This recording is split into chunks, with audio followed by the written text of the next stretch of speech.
Welcome to the Comics Coffee Metal Podcast, episode 176. Greetings and welcome to the Comics Coffee Metal Podcast. I am your host, Don Cardenas, and today I am so pleased to have back on the show after, I think, almost exactly a year, the amazing artist and person in general, Joe Eisma. Joe, thanks for coming back on. Thanks for having me. I'm happy to be here. I'm glad you're back on. You got a couple new books coming out that I can't wait to talk to you about from Ignition Press and Mad Cave. They look really cool, but you've been on before, Joe. You know the rule of the show. I got to ask, Joe Eisma, Comics Coffee Metal, what have you been digging lately?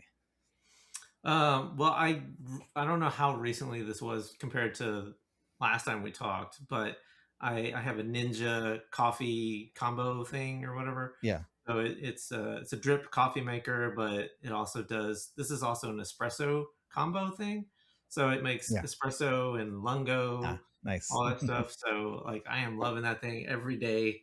That is my my first thing that I look forward to every morning. Is using that thing. I also got for Christmas. I got a pour over set or whatever, but I haven't used it yet.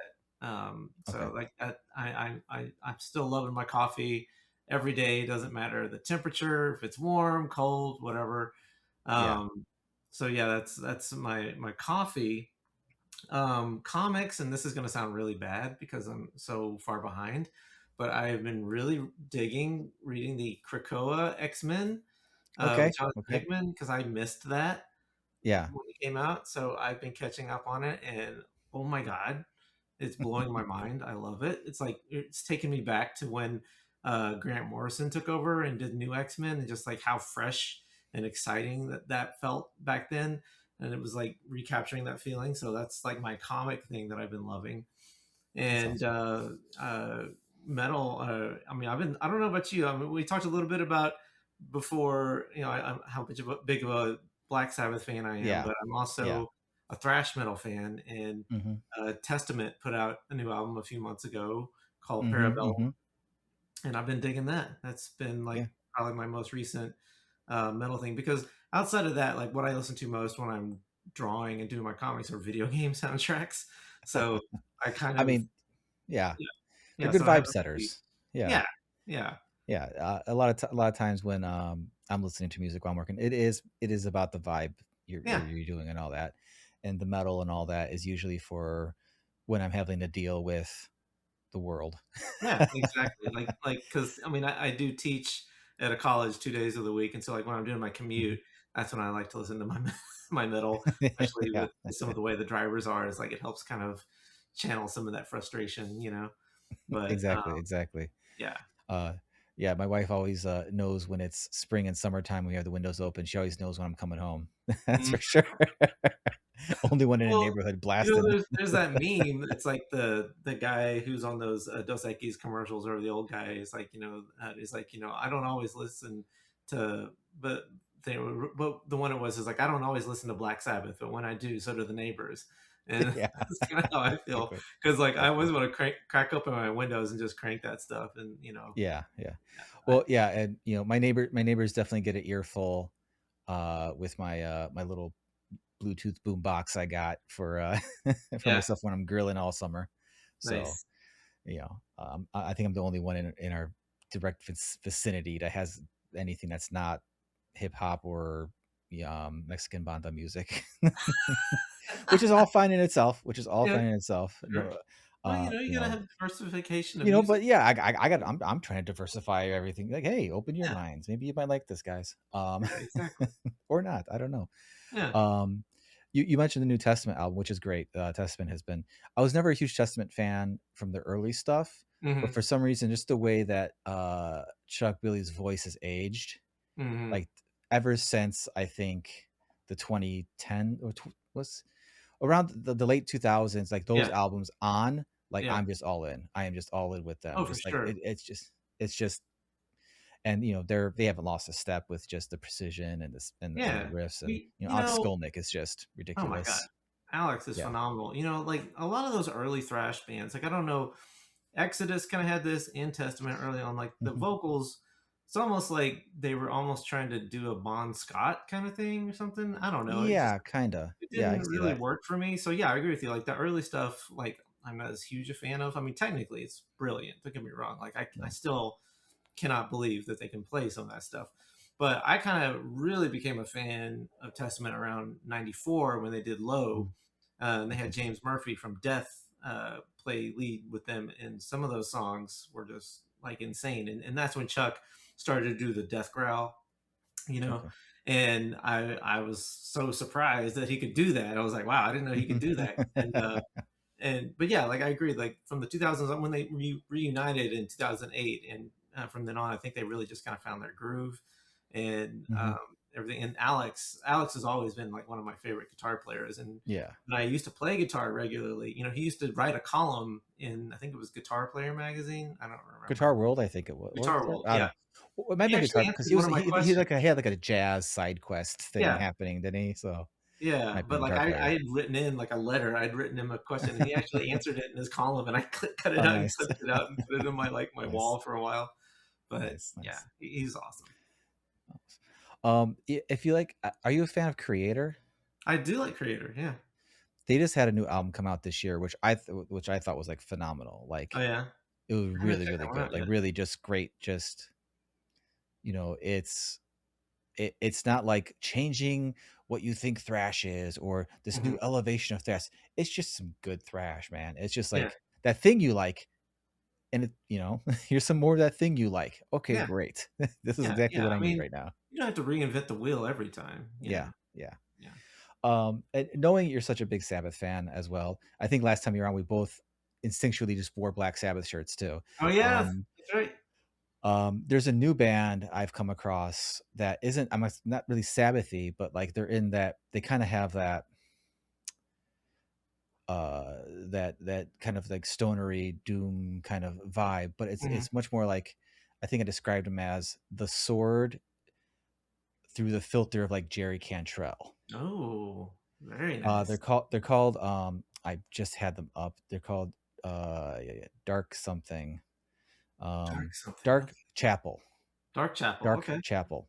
Okay. And I just came across them because Yeah. I saw Black Label was coming to town in September or whatever. So I messaged my Mhm. buddy because he's a huge fan, and we talked about going. And I saw they were opening, so I'm like, I've never heard of these guys. Let me check them out. And I'm just Yeah. like, holy, like this is definitely like some great, good stuff. And then I actually had a chance to listen to their whole album today Mhm. on a walk, and the back half is very like Jerry Cantrell-ish solo stuff if you're into that kind Okay. of stuff.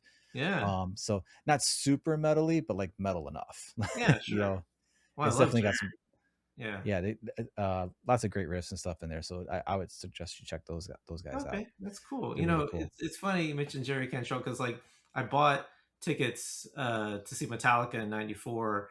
Mm, Alice in Chains was supposed to open, but of course they didn't mm, because of yeah. Lane's issues or whatever. So like it wasn't until a few years later uh, I saw him again and Jerry opened, and that was a great. I mean, I hadn't even seen Alice in Chains. I never did. I mean, Yeah. I saw them years later when they reunited with William Duvall. But like getting to see Jerry play was so awesome, and it was so weird Mhm. because he had Chris DeGarmo from Queensryche in his band, and I was Oh, like, that's really weird. There's the guy from yeah. Queensryche playing guitar in his band, and it like really just blew my mind. I mean, like he was just Hmm. like so unassuming or whatever, but it was a great show. And Jerry, I mean, he's got such a great penchant for melody. Hmm. Vocal and guitar too, Yeah. so yeah, I'm gonna have to check these guys out when we get off of this because like Yeah. that's right in my wheelhouse. Yeah. Yeah. Alice in Chains, they're definitely on my bucket list of just people I need to see live at least once. They are Um, great. I will say like because I saw them how many years ago was this? It must have been 4 or 5 years ago. They were touring with I think Breaking Benjamin, and I don't know how many shows I've been to, but I've been to a lot. And like this was at an outdoor amphitheater, and we okay. had seats, but so we weren't on the lawn. But like I've never heard a mix that was so powerful than theirs before in all my years of seeing Okay. shows. Like the bass, like I literally felt it in my bones. I was like, oh my god, this is the weirdest feeling. Yeah. Yeah. It was like I Um, kept thinking of that South Park episode of the Brown Noise where like they played oh, the music. yeah. I was like, please don't let me lose control of my balance. But You know, I saw Gojira, Spirit Box, and Corn at like an oh amphitheater. man, We had seats, and yeah, we had really great seats. I think we lucked into yeah, them, like just like right in the middle, and nice clear shot of everything. And yeah, you felt like every note like was reverberating. amazing. Granted, at this particular venue, just south of Chicago, the mix is pretty muddy, Hmm. no matter what, but Yeah, it was good enough. But like it was just like boom, like just yeah, you yeah, could just feel like your chest almost caving in with some of this stuff. yeah, yeah. That's how it was Um, with Alice. That's awesome. yeah, so yeah, I definitely got checked out. If they come around, they're probably playing that venue. I imagine it's Yeah. one of the bigger venues in the area, unless they're doing something like at the one of the basketball places. But Hmm. Hmm. and not to retreat back too far, but you mentioned the Krakoa stuff. That's something I'm Yeah, still trying to like get back started on because I have the Marvel app and I wanted to yeah, start reading that. 'Cause everyone's like House of X, Powers of X, Krakoa. Like yeah. you gotta like that's like if you loved X-Men from Grant Morrison, or you like the Hmm. '90s stuff, like you need to Hmm. like this feels like that again. So I started it. I kind of fell off it, but that was more just like I was reading it before bed and I was just tired. Hmm. So like I just couldn't get back to it. But I have to get back into it. Yeah, And this is a good reminder for me to go do yeah. that. I mean, Um, it's so great. Like I've been making a point. I mean, I've been getting through most of it. I'm pretty much at the end of it mhm. now, so I'm gonna move on. I'm moving on to Hickman's Ultimate Spider-Man, which I haven't Okay. really started. I Um, started that. I really liked the 3 or 4 issues I read of that so far. Yeah, I did read the first issue of that, and I really liked it. I was really surprised because, and it's not a drag against Hickman or any of the creators or Spider Man, but I'm just kind of burnt on Spider Man, Hmm. just because like I feel like he's kind of overextended, no pun intended or whatever. But I always love Hickman's work. He always finds a way to like Yeah. do a fresh take on something, but with the Krakoa stuff, like I would make a point, like I'm like during my lunch break or whatever, I'm like, okay, I'm Hmm. gonna read an issue while I'm eating my lunch before I Yeah. get back to the drawing board. And sometimes Yeah. I'd be like, okay, I'm gonna read 2 more issues because it's just so good. But Yeah, it is definitely one of those things where it's like, man, it's so hard to start doing this thing, but then once you start, you're like, oh no, I love this stuff. Like yeah, and you just end up pouring it all over it. yeah, for I real. just blew through the first volume of Absolute Batman. Oh I yeah, picked I've that been up meaning on to read that. Saturday, which was Free Comic Book Day, and I've been meaning Yeah. to read it because so many of my guests have been like, "Oh man, Absolute Batman, Absolute, all the Mhm. Absolute books people have been raving about." Yeah. So like, I just picked that up, and then was it on Sunday? I just like sat down, and just like tore right through it. Nice. It was so good. Nick Dragotta is just ridiculous Oh yeah. as an Yeah. artist. He's a stellar Uh, talent. Yeah. yeah. But yeah, that was really cool stuff. Yeah. So thank you for the Cool. reminder that I have to get back on the Hickman Well, X-Men stuff I need for sure. Absolute Batman's on my list too, and I got to get on that one too. So yeah, Yeah, definitely. Um, so yeah, and like you said, it's so hard to like just find a time to read them, and oh for especially when sure. you're making them and you're spending all this time making them, and you have been making a ton of comics because you have 2 new books coming out imminently, I believe. Yeah, yeah. One's already uh, out, one's coming out. okay. So yeah. You have the other half with Jim McCann and Hmm. Ignition Press, and then you also have Babylon Cove with Rafer Roberts and Mad Cave, Hmm. and not to mention great colors from Marissa Louise and Oh yes. letters. But I always got to shout out Crank, Always the shout out Craig. fantastic So letter, great. and Yeah. uh, longtime host of the, I don't know if they're on Haters, Crankcast podcast with the good old Yeah. Mike Norton, Hmm. those fellas. But yeah, so I don't know which book you want to talk about first. I'm out of the loop a little bit on what's out right now. Yeah, I've that's been fine. I've been Well, kind of let's go with the other half because that one, okay. our second issue just came out. Oh, So okay, yeah, awesome. so yeah, that one's a new one. I'm working with Jim McCann on that one, as you know, and he's great dude, awesome guy. He did Mind the Gap, Return of the Dapper Man, Hawkeye, so Hmm. many great books. And it's just he actually sought me out Oh, that's from awesome. Ignition, because I'd gone to Ignition's like kind of pre-launch party one New York Comic Con a couple years ago, Hmm. and it was so great, had a great time, and I was thinking, well, I'll never hear from these guys again. But then just a few weeks later, Jamie Yeah. Rich, the editor-in-chief, emailed me. He's like, would you like to work on something with us? Here's the pitch. And I was like, wow, okay, that was fast. Yeah. And Jim, basically it's kind of like a throwback to old school films, like, because this is not a dark book by any means. It's very lighthearted. It's kind of a feel good comedy romance kind of thing. It's a throwback, and a lot of people don't. I mean, this is definitely kind of a deep cut in some regards, because it's a throwback to films like The Thin Man, Okay. It Happened One Night, and Double Indemnity, some of those old school 1940s, Hmm. 50s films. Um, but it's about a married couple, a guy who is a detective and another guy who is like a wealthy socialite, and so it's Hmm. kind of an opposites attract type of story. And they become involved in this situation where there's a really exquisite diamond that goes missing, and they have to solve the case. And to do so, they kind of have to switch roles. So the socialite has to become the detective. Detectives have to kind of, Hmm. so they have to see how the other half Yeah. lives. And it's that kind of comedy that comes from that. Like somebody that Yeah. is Yeah. so used to like having everything, suddenly not having everything. And Jim has written everything that's like totally in my wheelhouse, like really strong emphasis on characterization, acting, and storytelling and all that stuff. And it's just been a lot of fun. And what's been really nice about this is um, Jim specifically wanted kind of a throwback to the way I used to draw Morning Glories from Image Comics, Hmm. and because he used to work with Rodine, who was our cover artist on Morning Glories. He worked with him on Mind the Gap, and so he's definitely got he's very Morning Glories much a fan of that series. Um, so I initially sought out our original colorist Alex Salazzo, who is comics retired, but we found this great guy Pete Pentazis, who had colored some of my covers that I did for Valiant a couple years ago, and he just does such a great job with like the cinematography, the rendering. Like I do all my work like open line in this, Yeah. and he handles all the light shade, all that stuff, and it's such a nice change. Not to down talk anybody who other colors my stuff, but it's very different than like say the stuff I Hmm. did with Archie, for example, or Yeah. whatever.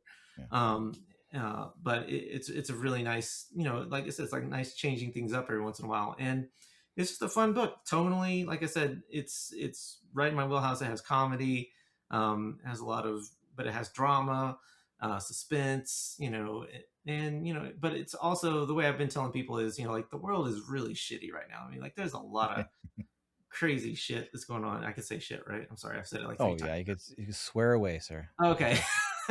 But I want this to be kind of like a beacon of light in the world. Like, this is a great kind of escapist story. Like, Hmm.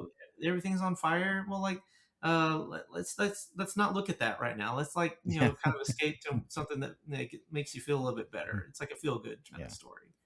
So That's awesome. That's awesome. And you're mentioning how you went to the party and you're like, okay, those guys aren't gonna. But yeah, it's like immediately, it's like, no, they knew Joe. I know it's inherent in our blood that we can't like be too sure of ourselves and our yeah, abilities. And right. but you are a fantastic artist, and Oh, I'm thank you. sure the minute you were seen, Jim was like, oh wait, no, it's like that scene from Back to the Future. His brain's calling him. That's that art you're looking for. Oh yeah, yeah. Listen, look at this. I would hope Uh, so. That's nice. Yeah, yeah, yeah. but I mean, No, it's awesome. Yeah. yeah, it's so great. And like Ignition, like I've never really had a publisher treat me the way Ignition does, and it's so nice. Like they have this great social media team. There's these two girls, Bree and Taylor, and they do these great posts, promotional posts, just about the books, and keeping like with the theme of everything. And like our two leads, they're kind of like the characterization, like they're always drinking. I'll just put it that way, because in the Thin Man movies, the main characters, like they always had some kind of like alcohol. I mean, they must have been alcoholics because they were always drinking. And so like Jim was like, they're always going to be drinking whenever we can in our book. So like they really got like an espresso martini or some kind of like whiskey drink, and it's just like it's hilarious to me, like to just put that in there. But the social media team, like they do these things, and like they'll have like their martini glass and stuff, and they'll do it all around that, and I think that's so neat. And it's so great to have a publisher really take a proactive role in promoting the book too, because a lot of times like that's just not in the budget for a lot of these publishers. I mean, they have, Yeah. I mean, Mad Cave has been really great to me, and Archie and all them, like they've been really great with promotion and stuff. But it's always just so nice to see people go the extra mile and like really say like, hey, check this out, like look at this really fun post that I made about it, and they really go the extra mile to kind of engage viewers. Yeah, it's I can only speak from the like the purely independent side of it, but Hmm. yeah, it is such a uphill battle when I see it from other creators and friends who are working for larger Hmm. companies where it's just like it's difficult. Like you still have to be just as forward marketing Yeah. thinking as the independent creators do, Oh because yeah. no one else is doing that. So Yeah. Ignition's full of smart people. Yeah. They know Well, they've been around, they know the score, they know yeah. how things work, and they know how they and from my comment, they're all have been or are creators themselves. Yeah. They've been in the trenches, they know it. So like having that built-in support is immense, and it's really good to hear that they're doing that. Yeah. And I know Mad Cave is also very cognizant of that, and Hmm. know a bunch of people who have nothing but great things to say about Mad Cave, and lots of great Hmm. books have come from there. Yeah. um, you mentioned that the other half has a lot of the stuff that you really like digging into, like the characterization and like Hmm. just like the acting moments and stuff like Hmm. that. And I find, for myself, as I keep moving forward with my own stuff, like that's the stuff I really get excited about. Yeah. And as much as fun it is to draw, like a band playing on stage, or Hmm. someone fighting a vampire or whatever, like, but like just like those little scenes where it's like you just the acting, and like, okay, Hmm. I can do this, and then like, oh, I can have her raise that eyebrow just a little bit more, or Yeah. just that stuff has like really uh become more of a draw to me, to the Hmm. pages, than this quote unquote fun stuff we normally think is. Yeah. It's still all great, but yeah, those are the things that I find myself more interested in tackling. Was that I don't- always that way for you, or is that just something you kind of eventually like got comfortable with, and saying, oh, you know what, this no, I really like this stuff above other things, or am I I just assuming that you love those things above other things? Well, I love a good fight scene. Like the other Yeah. thing I've done recently was I got to do a Godzilla story for an anthology where Godzilla it's like Godzilla versus Texas, and so I got to write for the first time. I've been in comics for 18 years, and I've never written my own story.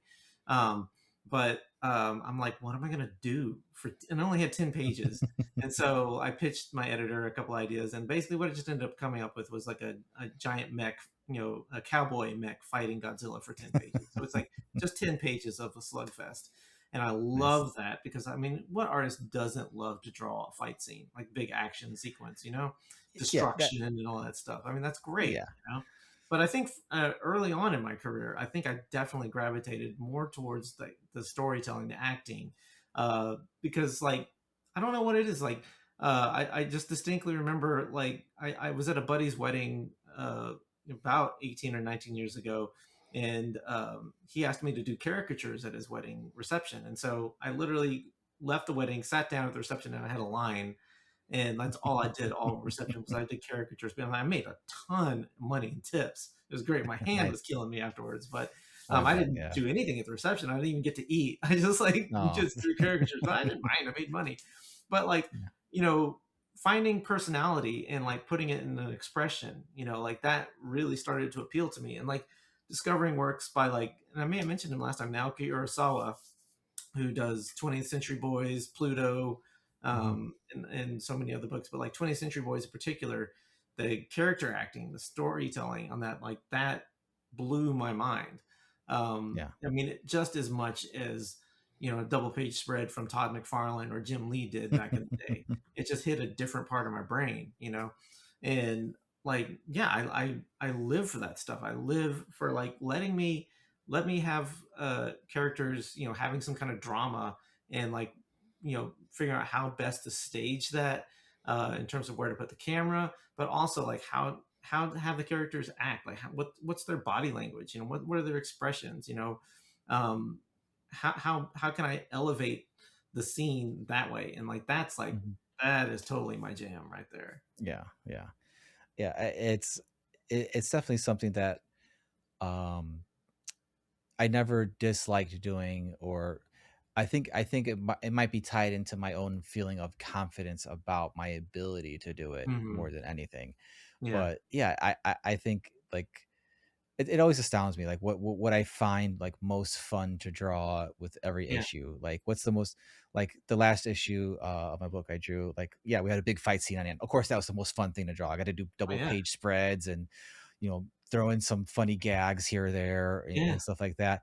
But then like with this, we're starting the next volume and I'm working on the next issue, the first issue of that. And for me, like there's a scene where like they're kind of ribbing each other a little bit about something, hmm, and like that is like the most fun I'm having on this issue yeah, because just having those characters be the characters and hmm, and have that. And you've worked on plenty of books and you have I'm sure you've got this, you've felt at this point to where it's like where you're drawing the characters, it's like it's even less like you feel like you're deciding what they're doing. It's more like, oh no, this is what they're going to do. I just have to make sure I draw it right. yeah, you yeah. know, 'Cause you once you really get are that the comfortable with it. director. I mean, the artist Yeah. is the director of the scene, so your characters, like, you have to direct them. You have to make Hmm. them, you know, serve the scene.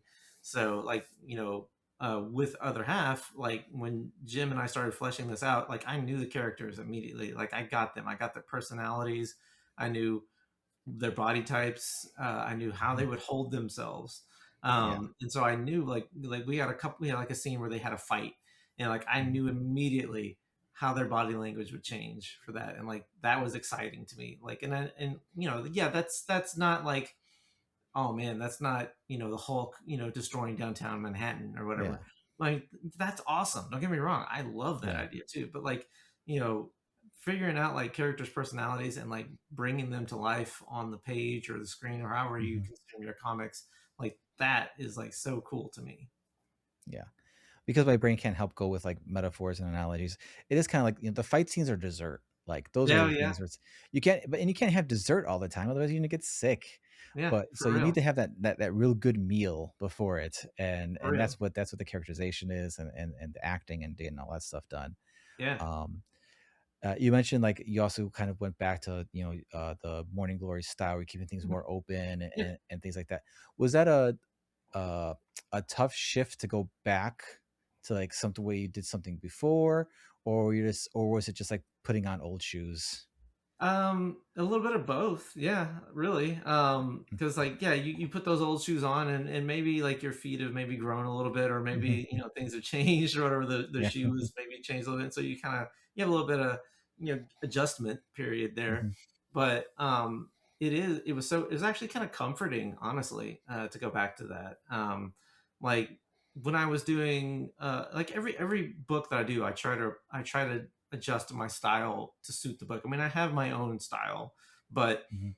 sometimes like I did like last year I had my book Student Government. Like that one is going to necessitate more humor. So I'm going to Yeah. exaggerate things a lot more, and I'm probably going to maybe dial in a little bit more Looney Tunes into my style like that. But like Yeah. something like The Death of Nancy Drew, that's not appropriate. I'm not going to do that No. for that book. No. You know, that's going to be a little bit more gritty. I'm going to add some shades and some, you know, tones and stuff.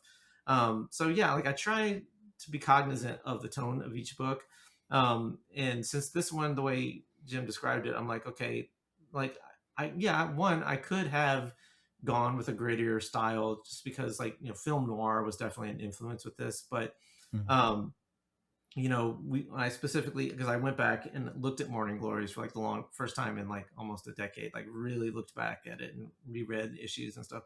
And that's a dark book. Much of the Yeah. time, Nick wrote a very dark story, but I still did it open line, and the the just the color palette that Alex chose, like the rendering, like it totally just nailed the tone of that book. And so I was like, okay, Mhm. that was it. That was the X factor. And so that the tough part was like trusting a colorist Mhm. to do that, because I mean that's a lot Yeah. to do for a colorist. I mean, a lot of times a colorist has a lot to do anyway, and they're the unsung heroes of the industry, in my opinion. Um, but when you ask them to do a lot more rendering, I feel like that is also really asking a lot, and that's what I'm always like telling the publisher, like if you need to take some extra money from my cut to give to them, like by all means, because like they deserve it for the amount of rendering they're going to do. But yeah, it definitely, it was a little bit of a tonal shift, because I was also, because the way I am, I'm very, I have to do multiple things. So I was working Mhm. on other projects. So I was doing a book for a local charity here in Dallas, and they wanted me to kind of draw it in the style that I did my Archie books. And Okay. so I had to kind of switch gears. Like I'd be doing other half and then Mhm. switch over to this other book, and I'd have to kind of like rewire my brain a little bit to kind of change my approach. And then, it's fine, it's fun, but yeah, it's weird. I love the open line stuff, but like you really have to have a real good cohesive relationship with your colorist, because there's a lot of Yeah. trust there. Because otherwise, then it's going to be lots of notes and back and forth. People are going to get Yeah. mad and resentful. But with Pete, like he and I were pretty simpatico right off the bat, and I just love his stuff. I would work with Pete every day for the rest of my life if I could, if every publisher could afford him. He was just so brilliant. Well, you went and just answered the entirety of the whole question I was going to ask about working with the colorists and the Yeah, trust, and yeah, any kind of like uh getting that relationship and that rapport going. hmm, That's great to hear that it was kind of a instantaneous, like, you know he gets it, you get, yeah, you guys just yeah. sync up, and you know uh Communication's it always key. yeah.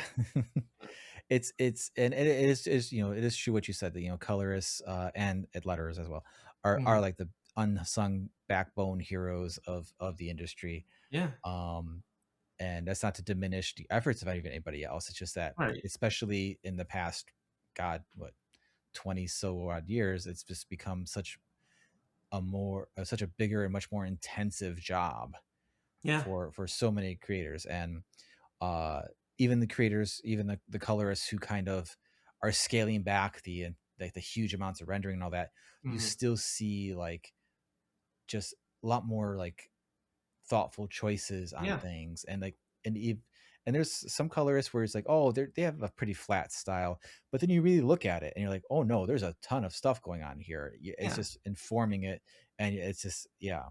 Yeah, there's so So much problem solving involved in the yeah, coloring stage, and like yeah, so many of them are just like, they're ninjas at it. They're so good, and they can just knock it out. And I'm like, how? Because when I was doing student government with Maverick Mad Cave the last 2 years, I initially had the offer to color it myself, and I said, let me think about it. And my wife was like, you should do this, because like you've always mhm, wanted to color your own stuff. But I'm like, if I did this, like the book wouldn't be out till 2027, because yeah, like I've never colored interiors before. I love coloring my mhm, own covers. I mean, like I kind yeah, of insist, and it sounds bad, like I insist on coloring my own covers, but I'm not that confident to go page to page.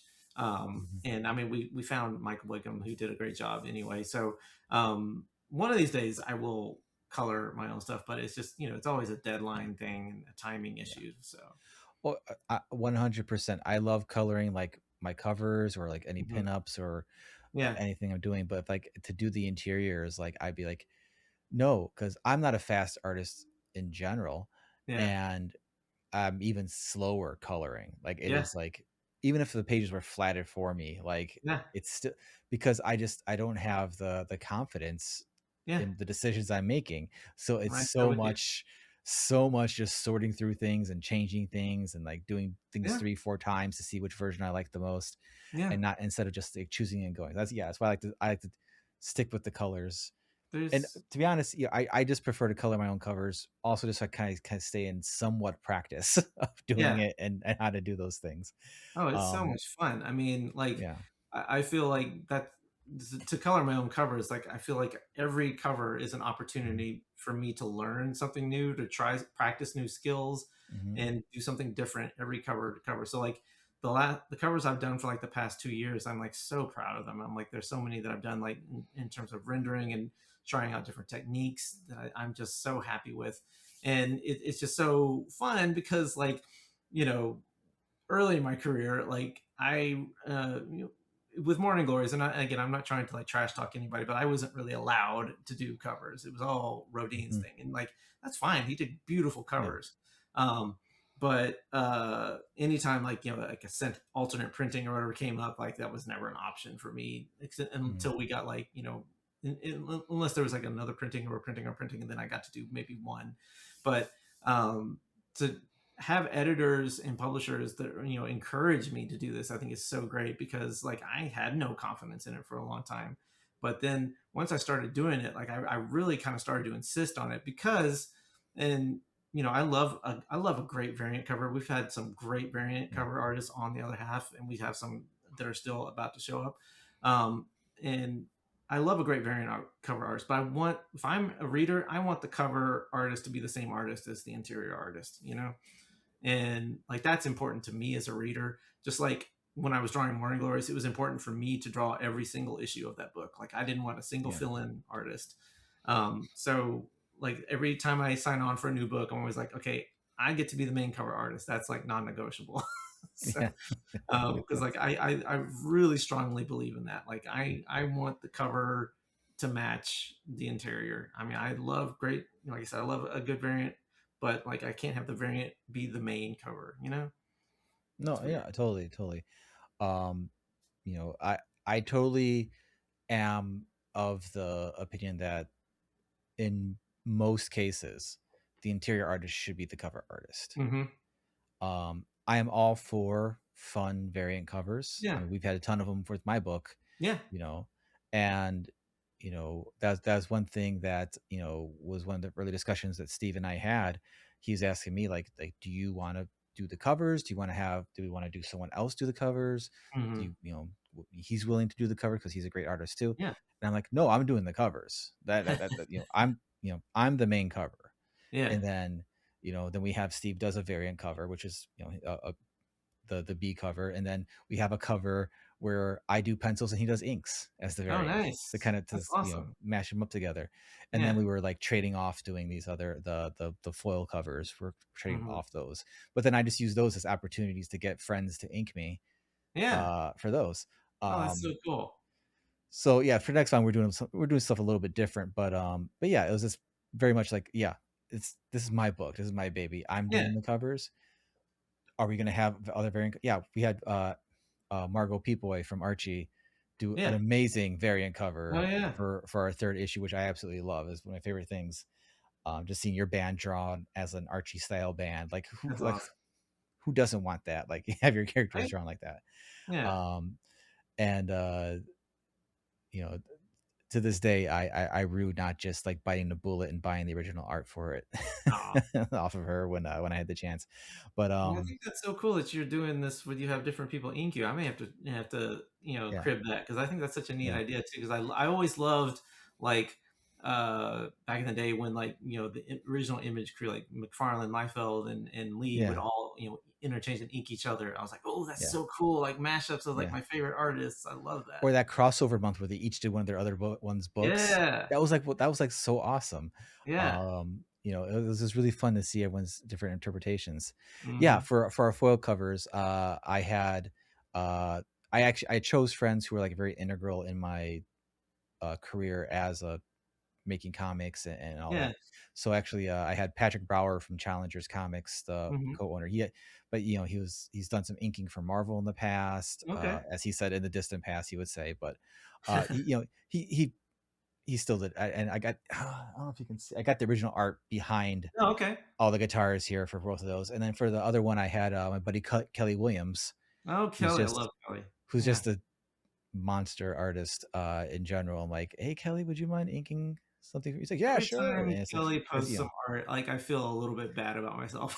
That sounds I bad. mean, He's so it's skilled with the washes and the yeah, pigment it's just colors. Oh my gosh. yeah, it's just it's it's the type of stuff that makes you angry, but you can't be angry because Kelly's just such a great guy. He's such a nice you guy, know. and, like, every time I've hung out with him, like, I used to a couple times when I've done New York Comic Con, like, we've shared a room, Hmm. back in the day, like, when we were trying to cut costs, and, Hmm. I always hated it because, like, we would just we'd all be sharing, be 4 of us in a hotel room, and, Yeah, like, the only time we would see each other is, like, the end of the day or whatever, like, yeah, 2 in the morning, we all come rolling in, and we're all passing out to go to bed, and then, we're all gone the next morning back to the show. yeah, But I was like, I really wanted to, like, hang out with him more and, like, pick his brain about his process and everything. But one of these days, I will. So yeah, yeah. It's amazing to see his stuff. It just he's always yeah. been great. It's just like especially like the past I think few months he's been posting Oh some of my those gosh. Yeah. watercolors, and it's just like he was just doing this like rocks for a Yeah. while for some mini sketches, and I'm like, that's just like I'm jealous of how you he just drew this rock. Like, man, Right. I'm glad you're my friend because Yeah. otherwise I'd be mad. Right. I'd feel bad about myself, but Yeah. I know how hard you work and Yeah. and how much you deserve to have all the success for that. But Yeah. yeah. So I had Kelly ink it, which was my favorite things That's awesome. ever, and then I got to color that too, which was really fun. Oh, okay. Cool. Um, and Kelly was I think Kelly was he was worried about like going too heavy handed on it, and I'm like, I'm not gonna be mad if it looks more like you than me, Kelly. Yeah. That's not how this See, works. that's awesome. That's what I Go would ahead want. and do it. Whatever you want to do. Yeah, And so I like think he that's so did. weird Yeah, because some people are like pretty hung up on like they want to make sure it's still, I mean, obviously you want it recognizable as you, but yeah. like for me, like I think about it, I've only been inked a couple of times by people, and Hmm. like it's been really cool. And what I like about it is it's like they do choices that I might not would have thought, to do. Hmm. And I'm like, yes, please, by all means, make your mark, no pun intended, on it. Like, put your voice into this. Like, I want to see this. Like, great music is all about collaboration. Like, art Yeah, should be that way too. Comic art yeah. should definitely be that way. And yeah, so I highly suggest if you can find the space to have someone do some inks for you. Yeah. Uh, like like it's just fun. It very much is like when I can only assume it's like when a writer gets the art in for the first time. Yeah. Yeah, Yeah. sure, I penciled it or whatever, but you're just like you still got that excitement of just like, ooh, Yeah. what's this gonna be? What's it gonna look like? And Yeah. yeah, I've been happy with uh Nice. just so stoked with it It's awesome. so much. I'm so much that I'm gonna try to get him to do it again eventually. Cool. He's so nice to me that he'll probably say yes, but he just shouldn't say it. Now you jinxed it. Now I'll say no. But you know what? Having Kelly ink you would be interesting because I you guys know, have right? Like, because he his has that approach he to has those mine was thick cool. brushy lines Yeah, and like that that would be a really cool combo to see. I And think then so. Yeah, it's just fun. It's all it's having good times. fun. Yeah, You know? So we haven't talked yet about your other book that's yeah, coming out, the Babylon Cove from Mad yep. Cave. You're working with Rafer Roberts on that, who's a fantastic writer. Co-wrote with Mike Norton one of my favorite graphic novels of all time, the Hmm. Rock Gods of Jackson, Tennessee. Yep. Um, so how did that come about? Was this just because you've done stuff with Maverick and Mad Cave before? Was it just Yeah. like you're in the air? Or did Rafer come to you, or was it something like they put together? Say, we have Rafer, Um, we want you.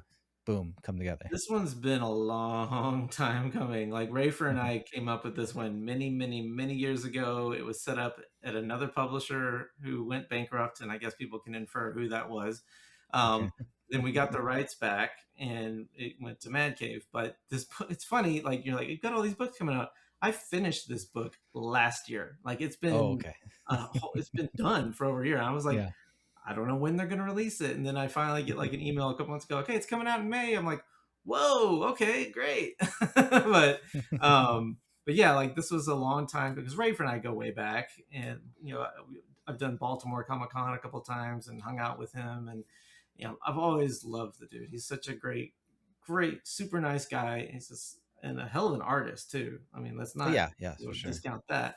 And I will say that, like, collaborating with him, I was a little nervous because I've never, like, worked on a comic with another artist before, and Mm. so, but he was definitely cool. He's like, this is your book to draw. I'm just writing it, and he's very open to collaboration, and like it was just so natural. Like he and I just we got on so well together, and we had such a great time with it. And yeah, this idea. I mean, he came to me with it, I think, but we fleshed it out together, and the whole kind of elevator pitch is kind of like those Lifetime romance movies, Hallmark Channel. Girl comes home for the holidays, whatever, finds her old flame, but it's a Cthulhu style horror movie too.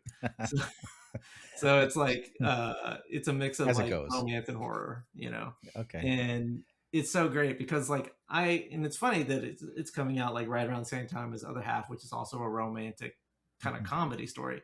So I have two romance comics, but wildly different kind of Yeah. vibe, and yeah, it was a lot of fun because like I love horror too. That's like one of my favorite genres, and like I love Mhm. to draw it. Like we got to do a little bit of it in Morning Glories. It was a lot more like like the teen horror kind of stuff, but we also had some really weird stuff. But and then I was working with Archie, and we did Jughead the Hunger and Vampironica, very gory, violent horror. Um, and so Rafer, he just went to town. He wrote some of the most Mhm. disturbing stuff I've ever It's drawn. always And it's always the nice ones. yeah, I know. We did another podcast a couple of months ago or a couple weeks ago, and the guy was like, "I'm not going to spoil the book, but there's a page in here that just made me sick, and I just couldn't turn away from it fast enough." And I was like, "I know which one you're talking about," because like I had a problem drawing it because it was so Oh boy. disturbing. But Rafer was just like, "Oh yeah, yeah. So this guy's going to do this, and that's what happens." I'm like, "You're just so matter of fact about it. Like, where does this come from in your brain?" But no, he's such a sweetheart. The book is so much fun, and like it is. It's also like in my wheelhouse because like Rafer totally knew how to write for me. Like he's like such a great comic creator because he knows how to write for his artists. I mean, he writes the stuff for Mike, and he brings out the best in Mike. Mhm. And for me, I feel like he kind of did the same thing for me. Like he wrote what he knew I was good at. So like we have our main character, she kind of goes through a lot. So he let me really push those emotions on the page with her. And then yeah, we have a lot of very bloody violent gore in that book, and I'm kind of shocked that we got away with some of it, to be honest. Well, you mentioned horror books and going in that direction is something you know you love doing and all Mhm. that. Were you a big horror fan growing up, or is it something you kind of because I definitely I'm 43, so I Yeah. come up in my parents had cable of Yeah. dubious legality for us to watch unattended Yeah. for way too young. So a Yeah. lot of my like horror like inspirations and stuff comes from like that real like that 80s Hmm. practical effects splatter kind Yeah. of just Yeah. not very good, but like the effects were like why you watched it Oh type of yeah. stuff. Well, And I kind yeah. of and that's drastically informed the kind of stuff I like now, because even though I like some more quote unquote elevated horror Yeah. or whatever you want to call it, like if you're telling me like people are gonna like explode or something like that, I'm like, oh, you got Yeah. me. Okay, I'm well, there. tell me more. Like I'm Yeah. Yeah. listening, you Exactly. know, for sure. So what kind of like horror do you kind of like feel like you're drawn to for yourself? Yeah, I mean, I'm 47, so I grew up in the 80s and 90s, and my older siblings were like into that stuff. I remember as a kid, my brother watching the original Halloween, and I'm like literally hiding behind the couch because I'm scared to death of the sight of Michael Myers. Just that white mask freaks me out. It still hits like that chord in me now. Like it doesn't matter what movie it is. I mean, like there's definitely the gamut of quality with those Halloween movies, but like I watched all of them, and like there's just something about that mask that like spooks me. But yeah, I mean, the 80s horror stuff, like John Carpenter is probably one of my favorite directors of all time. And, Same. you know, I would love his Apocalypse trilogy, The Thing, Prince of Darkness, and The Mouth of Madness. Like, if I could pick like a horror trilogy, I know those aren't like officially trilogy, but like that would be like a horror trifecta, like perfect, you know, viewing experience for me. Especially The Thing. Like, I love Oh the yeah. effects in that and just like how Yeah, gory it that's one of my was. top 5 all time. Yeah, yeah. And so Rafer and I kind of bonded about over that a little bit. And he's like, "Yeah, that's what I want in this book." So we're like, "Okay." I'm like, "I know exactly what to do here." Like, Fair I enough. saw The Thing. I've internalized it. I can bring that to life. But yeah, like Mhm. I'm all about like some crazy effects, some, you know, people exploding and stuff. I love the Mhm. Hellraiser movies. Even the bad ones sometimes are fun to watch. I mean, just the Mhm. effects and people being pulled apart.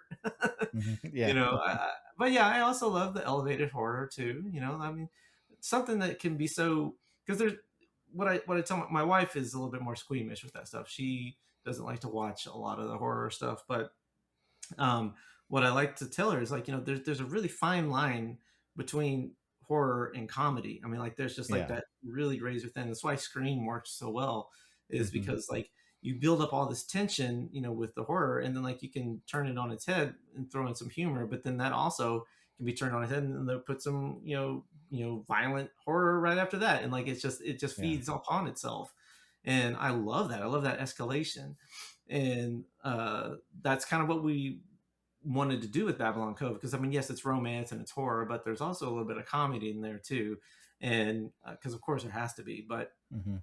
like it all just kind of works with within itself, and I love that stuff. I think it's great. I mean, like my youngest son, he's he's 13 and he's like getting into horror, and Okay. Mhm. we watched Barbarian together, because I Okay. was like, "Are you sure you can watch this?" Because I was like, "This is Mm. pretty rough, man." Yeah. And he's like, he saw the trailer. He's like, "No, I can watch this," because he's watched like Jaws and like Nightmare on Elm Street and all this stuff, like all Okay. the classics and Yeah, stuff. It's but Barbarian's a little different in I terms of the know, and intensity, right? that one legit spooked him, I think. That one legit Okay. spooked him, and so I was like, I haven't shown him Weapons. I'm like, he was Okay. curious about it. I was like, "Well, it was the director of Barbarian. I don't know if you I wanna think watch I that." I think weapons would be less because sorry, spoilers for weapons for anybody, but like Mhm. at the end where she gets kind of like torn apart, Yeah. that's comedy, man. Yeah, exactly, that's what I'm It, saying, it like, it it's goes like a it's catharsis. when it Yeah. goes so far over Yeah. the top, it just Yes. becomes comedy. Yeah. Um, and you can't help it, even though it is a very serious movie, dealing with a lot of stuff up until then, Yeah. you know, to be honest, the most intense like scene for me was just when she was showing the kid what she could make her parents do, Yeah. his parents do. Yeah. Yeah. And to me, that would be the Oh, yeah. scariest part because that's just Sure. such a powerless, helpless feeling. Yeah. Everything else around it is just like, okay, yeah, I get it, I get it, I get it. Yeah. And then of course the end. Yeah. Or Yeah. even like with the principals and his Yeah. husband, like that, yeah, intense, gory, also kind of funny a little bit, Yeah. just because it's how That's extreme what it I love was, about it. Yeah. Yeah. Yeah. So yeah, I would think maybe your 13-year-old would probably handle that one a little bit Yeah, I better. think I think I think he will. Especially, I'm gonna wait a bit, but I'm gonna maybe maybe this summer when he's on summer vacation, be like, "Hey man, you don't have school tomorrow. Yeah. Want to watch Weapons?" Yeah. Yeah, my daughter's 10 and she's definitely showing interest in those types of things. Mhm. So I'm like, I'm not gonna, yeah, I'm gonna hold off as much as I can for her. Mhm. Uh, but yeah, she's definitely like, you know, wondering like about these scary movies and stuff like that. But right at least right now, she's we're kaiju buddies, so we can at least watch Yeah, that's Godzillas and awesome. stuff together and all Yeah. that. But yeah, she's definitely like I see her when she's scrolling around on Roku, and I'm like, "What are you looking for? What are you looking at?" She's like, "Nothing, nothing." Yeah. And you can see she's looking up, Scream movie or Yeah, yeah. whatever, all this other stuff. Um, We just watched Alien Romulus, and okay, if you've seen that, there's like yeah, really weird twist at the last part of that yeah, movie. and I saw it in the theater, and everybody freaked out then. But like when he saw it with my 13-year-old this past week, he went, "Nope." He was just like so disturbed, and I was like, "That's great. I love that reaction." The funniest part at that scene, we watched it at home, and my wife, she saw that part, and she's like, obviously freaky, whatever. But Yeah, like, what really freaked her out was like, I'm like, no, that's a real guy. yeah, I Like, granted, he's know. in makeup, but Yeah, but that's a real person. yeah, It's a person in makeup. It's not a CGI thing or a puppet. And she's yeah, like, no, no, it's not. yeah. It And he is. It showed the is. behind the scenes pics, like, see, yeah, Yeah. And yeah, obviously That's he's great. heavily in makeup and all that, but that's I think that's what really made that scene work, was just how real it was, and Yeah, the practical um, effects. I love that. yeah, and having that actor do such a great job with Mhm. that hybrid thing, Yeah, freaky ass thing. exactly. Yeah, it's awesome. Well, how long are you waiting to show him the thing then? At then, because Oh, I don't think the man, thing would be. yeah.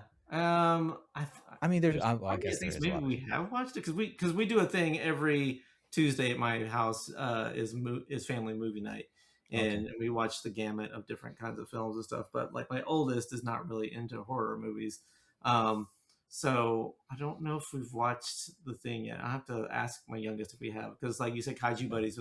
That's my oldest. He's Mm, my Kaiju buddy. He loves okay. Godzilla. He is like into every kind of Mhm. version of Godzilla, and in fact, like with the Godzilla story I did recently, like I actually Mhm. had to go to him. I was like, okay, so if I write this thing like this, what would Godzilla do? He's like, oh well, he would do this and da da da da da. So like he knows more about Yeah. it than I do. Yeah. So I was like, I need to like give him a special thanks in the book, but I didn't get it in there to the printer in time. Uh, But yeah, like yeah. the thing is definitely if we I don't think we've watched it yet, but that's definitely on my top to do list for my youngest. Yeah. I think if I ever have the opportunity to do anything with a Godzilla comic, like, my daughter would just flip. Yeah. Like, right now she's uh moved on to some other things, but for the longest time I have this book, was it the it's like a kaiju oral history book, Hmm. Kaiju Unleashed, that my buddy Okay. Sean Pryor wrote, or wrote and compiled and got all this stuff together. And she would just Yeah. literally just pull that book out every night and just read. And I could ask her, like, right now. Well, not right now, she's sleeping, but right now I could Yeah. say, "Hey, honey, who directed the first Godzilla and what year?" And she'll tell me, it was Yoshiro Honda, 1954. you know, and it's like, what 10-year-olds, Yeah. That's so awesome. you know then I think about it, I'm like, that was me. Like, I could have told you, like, every appearance of Wolverine Yeah. outside of X-Men, when I was Oh yeah. around her age, just because that's how obsessed I was with all that. So, Well, but I mean, it's so good it's for great to kids have to that. have those things. So Yeah. And it's yeah, I'm more than happy to, I've never forced it on her. It's all, yeah. she just was, I had some of the vinyls lying around, the Godzillas and all that, and she's just, you know, what girl doesn't love a good monster, I guess. you know? Right. Right. Um, but yeah, that's awesome. I'm definitely have to hunt down the Godzilla versus City books, Yeah. or hopefully they'll have a collection come out. I think they Uh, are. I think they're going to collect them because my editor sent me PDFs of the ones he had: Godzilla versus Los Angeles, Boston, Portland, and Chicago. Chicago. Yeah, yeah, Ryan Brown and Tim Seeley, they were in yeah, that book, and it was just so cool. Like the stories were so great, and it's just so yeah. fun. It's like and they're all different too. They're like some Mhm. of them weren't even like sequential comic stories. They're almost like a travel log or something. But Yeah. like they were just so diverse in terms of storytelling, and it was real exciting stuff. So yeah, I mean, I hope they do like a massive like omnibus of all of them. Yeah. One of my favorite things to come from this Godzilla versus Cities thing, besides getting to see so many people I know get to do stories with Godzilla, Mhm. because everyone won't be able to do like a full run or anything, but not get a chance to play in that field. And Yeah. you mentioning a cowboy mecha versus Godzilla, instantly I'm like, okay, I got to read that. That's I gotta see how that shakes out. Um, but my buddy Ben Dewey, he did a cover for the Portland one, Oh yeah. and he shared a variant that a thumbnail, a sketch that was not approved, which I think the collective internet was disappointed was not approved, because Godzilla was like holding a cup of coffee and like a donut, No. and he got the note back that Godzilla can't hold anything. Which is like, okay, I get, Toho has their rules and all that, but it's also like, Yeah. oh man, though, like can we somehow get this as a bootleg print or something? That would totally, it was just such a great image. But yeah, that's one of my favorite things to come out of all of this, and it's not even an official thing. That's awesome. Well, But the cover he ended up doing was amazing as the well. funny thing for me was like my editor, like I tend to draw pretty quickly, especially if it's a fight scene. Like I can knock those Mhm. out pretty fast because like I want to capture that intensity as quickly as possible, you know. I think I had gotten maybe 5 or 6 pages into my story, and this is so stupid. I don't know why I didn't think about this, but like my editor is like, you drew the legendary Godzilla. We don't have the rights to that one. You're gonna have to redraw Godzilla because this Oh is the no. Toho Godzilla. I was like, oh god, I can't believe I Oh did that. It man. was like such a No. dumb move on my part, but it Mhm. wasn't a big deal to go back and change it or anything. It was, Yeah. I mean, I had to redraw Godzilla, but like it was my mistake, so I owned up to it Yeah. and fixed it. But I was just like, how do I make this mistake? You know? Yeah. I mean, it's an honest mistake to make. I mean, there's so many amazing versions, Yeah, that's just the one that was in your head at the moment. yeah. Well, because Um, that's the one. I think that's the most recent one that I'd seen because I think we had watched one of yeah, the Godzilla versus Kong movies, me and my son. So yeah, yeah, yeah. It's I mean, I could probably imagine myself easily doing that. yeah, I do have one last question before yeah. before I let you go, but there's one thing that did pop up right now that I want to ask, and it's very Okay. not important, but I kind of need to know. What's your favorite Godzilla design? Ooh. Um, I always, and this is such a kind of a, I'm sure it's not like the coolest answer, but I always like Mecha Godzilla because I've always Okay. loved, giant robots. Like, because Hmm. like Transformers was my thing when I was a kid. I loved the Transformers. And, then I got older and I really got into Neon Genesis Evangelion. I loved the Avas. There's this game on the PS1 called Xenogears. I loved the mechs in that one. Hmm. So a mechanized version of Godzilla I thought was like the Hmm. coolest idea ever. And I wanted to do that one, but like Ryan Brown had already used that one in his Okay. Chicago story, so I was like, I can't use Mecha Godzilla. So Are you talking about the original yeah, yeah, the 60s original old school Mecha? Okay. '60s version. 'Cause Okay. I mean, I love the Toho stuff too, because like I haven't watched every single one of them yet, but my son Okay. has. I mean, he's like the encyclopedia for Godzilla stuff. But Yeah. yeah, I love that classic kind of design because like I love like all the '60s kind of the old school Hmm. Japanese kind of stuff, Kamen Rider, and then Yeah. Mecha Godzilla, and even like the anime stuff like Speed Racer and Astro Boy. Just I love that kind of vintage kind of looking stuff, and so Mecha Godzilla to me kind of is evocative of that era. So, Cool. Cool. what about Awesome. you? Awesome. Oh, if we're talking about like sheer Godzilla himself designs, I'm a fan of the Millennium era, like Uh huh. the post where he just looks more aggressive and mean and just like Yeah. angry. Yeah. Um, but for Mecha Godzilla, I really like the Kiryu design, Oh where he has yeah. like the two guns on the top, and like just Yes. because again, it you know I again I majority of my comic reading in childhood was the early 90s, so extreme, Mhm. like just big Oh, guns, yeah, of course. just Couches and nuts. guns. Yeah. Yeah, exactly. Just give him some pouches and all that. But is- close second for Godzilla's. I just love the second form of Shin Godzilla. Just Mm. that Ah, I love that Shin that little Godzilla. bug-eyed guy gushing out blood out of his gills. It's just like, I don't Yeah. know, he just wormed his way into my heart. I don't know.